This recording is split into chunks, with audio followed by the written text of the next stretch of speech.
ឯកឧត្តមអភិបាលខេត្តសៀមរាបអញ្ជើញចូលរួមគោរពវិញ្ញាណក្ខន្ធនិងរំលែកទុក្ខដ៏សែនក្រៀមក្រំជាមួយគ្រួសារសពចំនួន5នៅស្រុកពួកដែលជួបអបអតវហេតុគ្រោះថ្នាក់ចរាចរណ៍នៅខេត្តកំពង់ធំនៅថ្ងៃទី21ខែវិច្ឆិកាឆ្នាំ2025នេះឯកឧត្តមប្រាក់សុភ័ណ្ឌអភិបាលនៃគណៈអភិបាលខេត្តសៀមរាបបានអញ្ជើញចូលរួមគោរពវិញ្ញាណក្ខន្ធបងប្អូនប្រជាពលរដ្ឋចំនួន5រូបរស់នៅក្នុងស្រុកពួកខេត្តសៀមរាបដែលបានជួបអបអតវហេតុគ្រោះថ្នាក់ចរាចរណ៍នៅខេត្តកំពង់ធំដែលបណ្ដាលឲ្យស្លាប់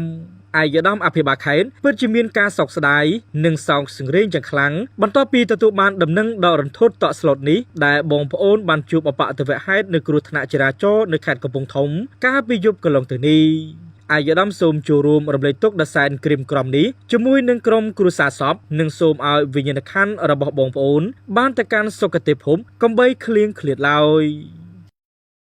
នាំមកជូនដោយហាងនៅសាលៀនមានលក់អគុយរថយន្តគ្រប់ប្រភេទទំនាក់ទំនងលេខទូរស័ព្ទ088 99 72 168